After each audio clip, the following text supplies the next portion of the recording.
What's up, guys? This is DJ Codeword, yo buddy. Yeah, not boy, I say buddy because I'm white. And anyways, this is some Halo Reach gameplay. Me and my friends were just fucking around on one of my friend's maps that he made. At least I think he made it, but it was him hosting, so we played zombies or whatever, infection, whatever you want to call it. And basically, I went and saw Apollo 18 yesterday. Yeah, yesterday.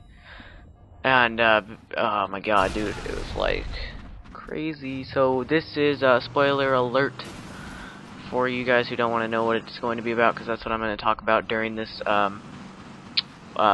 commentary. I'm gonna basically talk about the storyline and stuff. So let's get right into it. So basically, what it starts out as, it's like it starts at a black screen and some writing comes up, and it's like 1972 something, Apollo 18 was launched, etiquette. It's classified as a satellite or whatever. It was kind of dumb, and then it told you to go to this website called lunartruth.com, and I haven't been able to access it, which I've tried multiple times within the past 24 hours, and I still can't get it. So if someone can get it, tell me what's in there. But, you know, it's probably a fake website. If it's not, that's just weird and tripping. But yeah, so it starts out as a black screen, and they start interviewing the 3 astronauts that are going to go up into space in Apollo 18. And the guy who's going to be orbiting the moon, basically he's like, oh yeah, I'm kind of jealous of them. They get to go down on the moon, etiquette. And they all have families. Which they show because they all do a picnic thing before they go off. And since this is undercover, their families don't know about it. They're all supposed to be doing training missions, quote unquote. Like, one's going to China, one's doing one in Florida, one's doing one in, like, Mexico or something. And, so they all get ready and go and they launch off, right? So they get up to the moon, everything's fine. They, dock from they get their lander all ready, and they drop down on the moon. Everything's all fine and dandy, and they're like, they get out and they set up everything. They set up these cameras all over the place to monitor stuff and get everything ready. They get this thing out, which they don't know what it's for, but it's called like a PDP-5 or something. And what it does is supposedly it monitors frequency and helps boost it.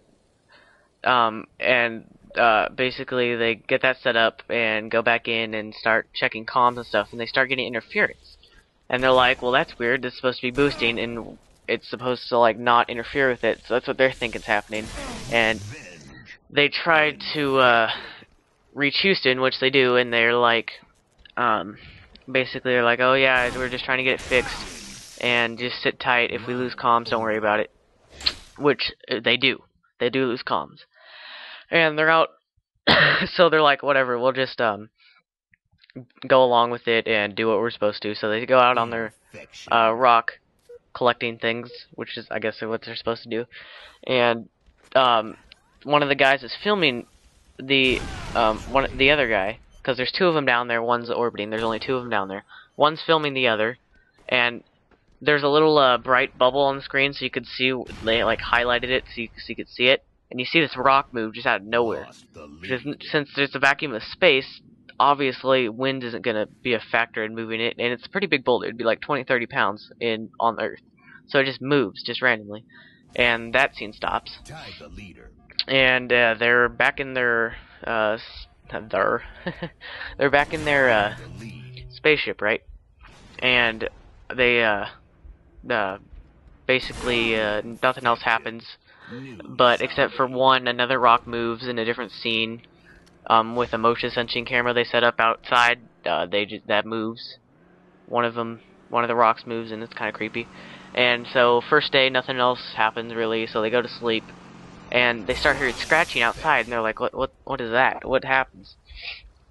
So they wake up, and they're still scratching around, and they don't know they don't know what's up. It's probably just they think it's like just I don't know. They don't really think what it is because like they don't know. So they just go back to sleep, put in earplugs, and talk to Houston later about it. And this is when they wake up. They talk to Houston about it, and basically they wake up and they find that one of their samples that they took the day before is on the floor, and neither of them touched him, and so it's infected. So they have to put it back in the a plastic bag and like just take it because it's contaminated, so they can't really use it. And they have no idea how it got there. It got out of its bag. It was completely sealed. Etiquette, you know, the whole ordeal, the shebang. And they talked to Houston about it, about the scratching, and they're like, oh, it was probably just a meteor shower or something. And so, and then when they get to the dark side of the moon, which because the moon rotates, right? This is the first time on the dark side. Their comms go down, and the scratching comes up again, and the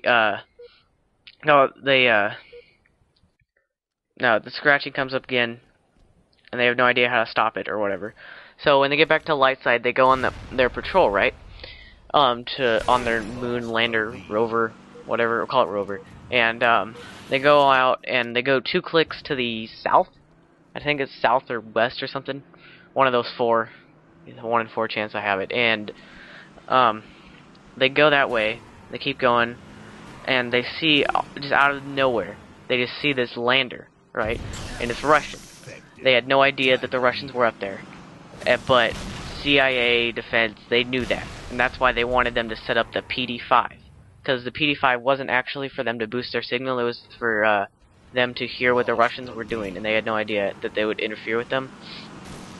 So they find it, right, and they go inside, and there's like nothing, there's no one in there, and there's a whole bunch of scratches like on the top and all over the place. You could see someone's fingernails like scratched it, and then there's blood on the floor. They have no idea like where the guy is, but they see like tracks outside. So they follow their tracks, or the guy's tracks, because it was a one-man mission for the Russians. They follow his tracks into a crater. The crater's pitch black, so the only thing they have to use is a camera flash for light.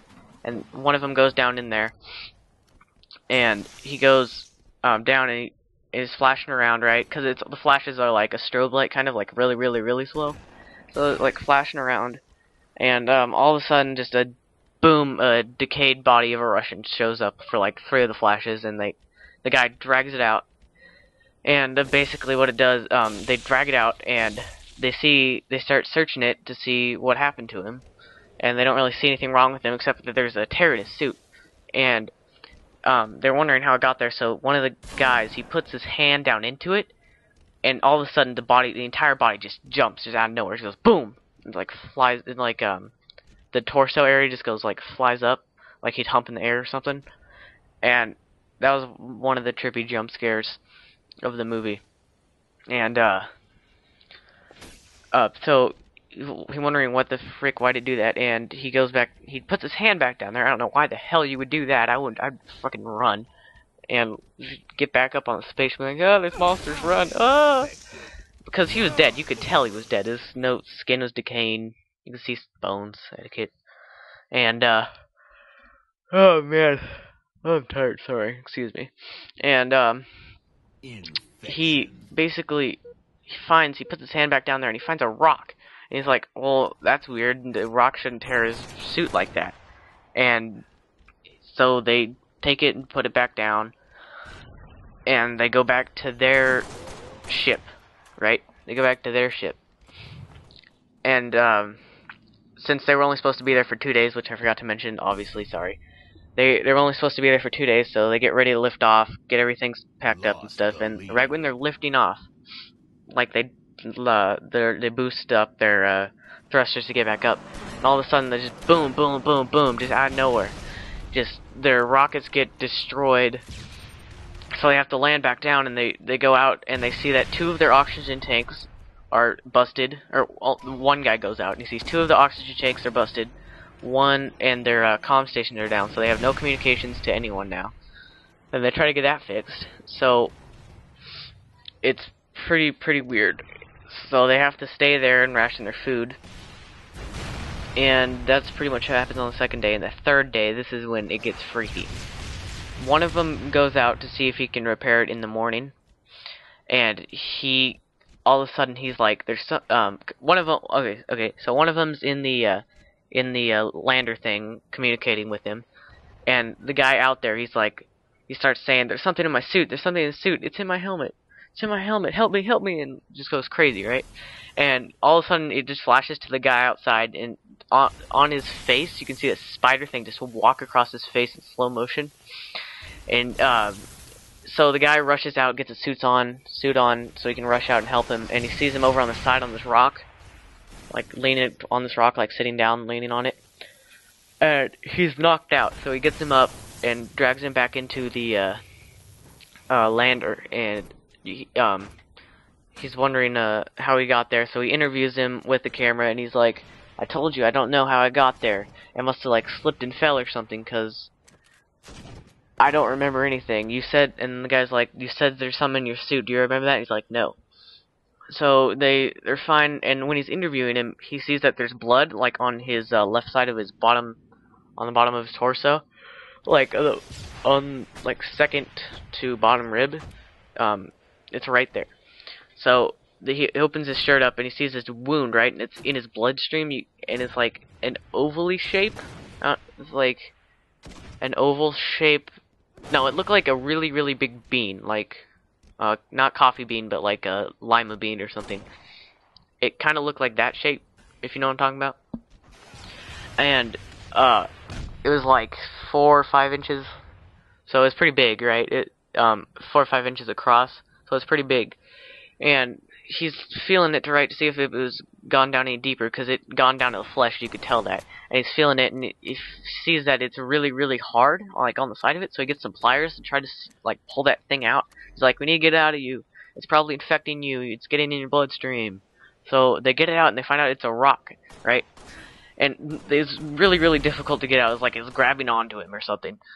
So they get it out, and they're like, "What the frick? How did that happen? That shouldn't have gotten in your suit. That shouldn't have pierced you like that." And so they put it down, and he's like poking it with the pliers, right? It's just like a regular rock, right? It's not doing anything. And all of a sudden, just the guy who got hit with it, or the guy who got it in him, he takes a hammer, just smashes it. You don't see him do it. You just like see him take a hammer and smash it, and it like scares you, I guess, kind of. And oh man. And oh, sorry, I yawned.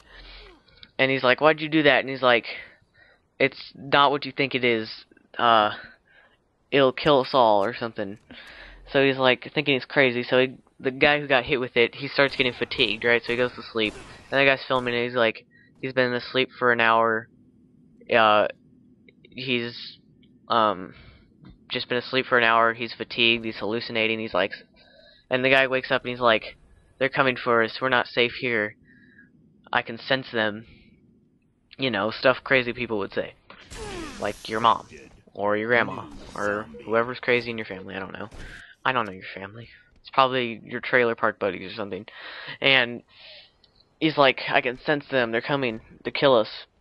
And basically what they do is, he goes back to sleep for another 6 hours, and he's like, the guy who's awake, who's not infected with whatever he got infected with, is filming him, and he's like, he's been asleep for 6 hours, and he opens his shirt, right, and you can tell that it's like just getting worse and worse and worse. It's gotten really bad now. His bloodstream has gotten over to his stomach, up about halfway up his ribs, and his like veins are poking out on his face. And basically, oh god, crap, I can't remember.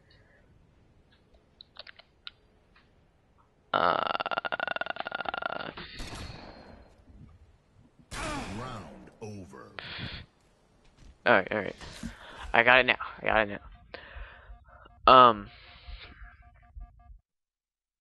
Damn it. No.